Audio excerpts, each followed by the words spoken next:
It is said that when the mighty gods were seeking patronage of the cities of the world, Poseidon, god of the seas, and Athena, god of wisdom and war, engaged in a contest for the prized realm of Attica. With Zeus as their judge, they each took a turn at impressing the god of gods. Poseidon struck down his thunderous trident, and a deep and plentiful well sprang up. Athena nodded her acknowledgement, then bent to the ground and carefully planted an olive tree. Zeus declared her the winner, and though Poseidon lay waste to the city with a massive flood, the tree survived. Athena renamed Attica Athens, and centuries later when the Persians set fire to the great city, Athena's tree sprang forth from the ashes near the Acropolis, where it still grows today.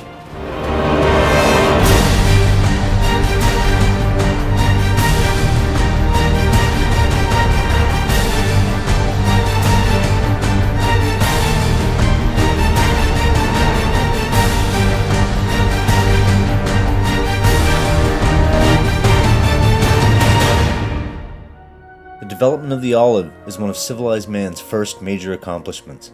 Some believe the tree itself originated in Africa and that the Egyptians abandoned their orchards in favor of different crops. Others point to evidence of olive trees first planted en masse in Asia Minor before spreading from Iran, Syria, and Palestine to the Mediterranean basin and beyond. In either case, there is definitive proof that olives were being harvested for large populations at least 6,000 years ago, before the invention of the written language. What we have here is what seems pretty likely to be an olive plantation. And an analysis of the material from the area, pretty clearly 90% of it or more is the remains of olives, smashed up olive pips, pieces of olive, what it seems to be fairly clearly is an olive processing station. At a spot in Spain, carbon dating has shown olive seeds there to be more than 8,000 years old. The Bible makes numerous mentions of both the culinary and ceremonial use of olives. In the book of Genesis, a dove is sent off by Noah to seek out dry land and return carrying an olive branch. Interpreted as a sign of the end of God's anger, the olive branch became a symbol of peace and today is featured on the logo of the United Nations. The olive tree is an evergreen that typically reaches 50 feet in height with a spread of about 30 feet.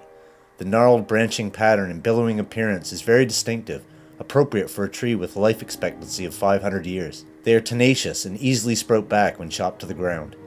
The difference between green and black olives is that black olives have achieved full ripeness and are ready for brining, while green olives must be soaked in a lye solution before brining. And you know, I don't like the green olives, I prefer the black olives when they're more mature and more ripe.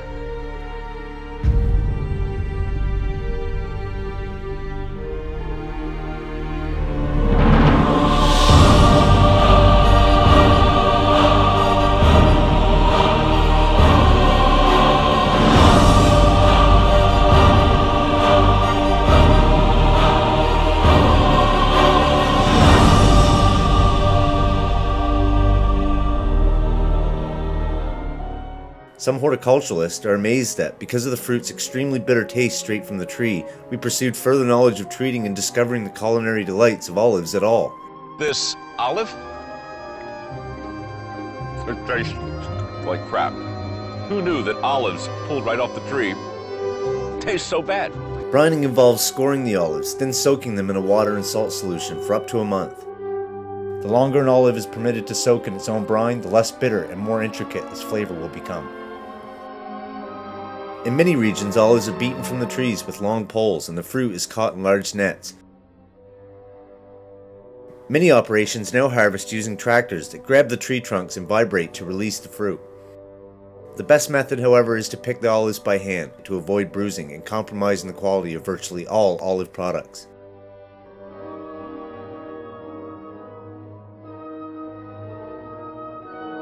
Homer called it liquid gold. It has been a source of medicinal, magical, and financial wonder for centuries. In fact, the English word oil is a direct descendant of the word olive. To produce olive oil, olives are pressed and from there can fall into several categories. It takes about 6 or 7 kilos of olives to make 1 litre of olive oil. Oils collected under physical or mechanical means that have undergone no temperature or chemical treatment are virgin olive oils. The lower the acidity, the higher the quality. Refined oils are cheaper but of lesser purity and demand. Spain produces 41% of the global supply of olive oil, while Greece by far consumes the most, a staggering 26 liters per person per year. Olive oil contains valuable antioxidants not found in other oils, and studies suggest it prevents against breast, prostate, and digestive tract cancers, as well as protects against coronary heart disease and strokes. So olives are one of my favorite foods, and they're a great alternative source of fat. The olive has long been a cultural, religious, and culinary staple. In ancient times, athletes would rub olive oil into their skin before exercising. The wreath was the ultimate prize for a victorious athlete, and the branch was a global symbol of peace and freedom. Olives and olive oil continue to grow in popularity, especially in North America, where it is becoming a substitute for cheaper, fattier oils. The olive is one of Mother Nature's greatest gifts and one of mankind's greatest triumphs.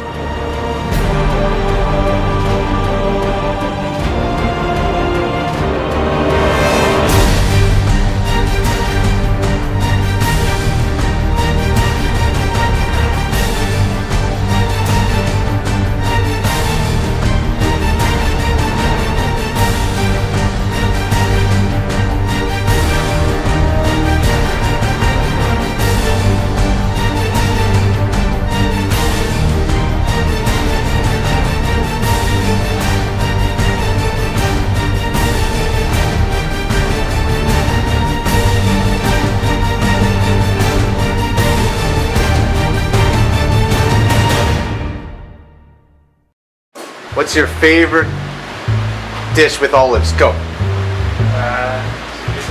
Greek salad. Olive ice cream. Fried olives and capers. Olives. Olive tapenade with over like a crusted, like toasted brioche. None, olives suck. Punch you in the face. I don't like olives. Nothing. I hate olives. I hate olives. Did I get your favorite olive dish? All of them.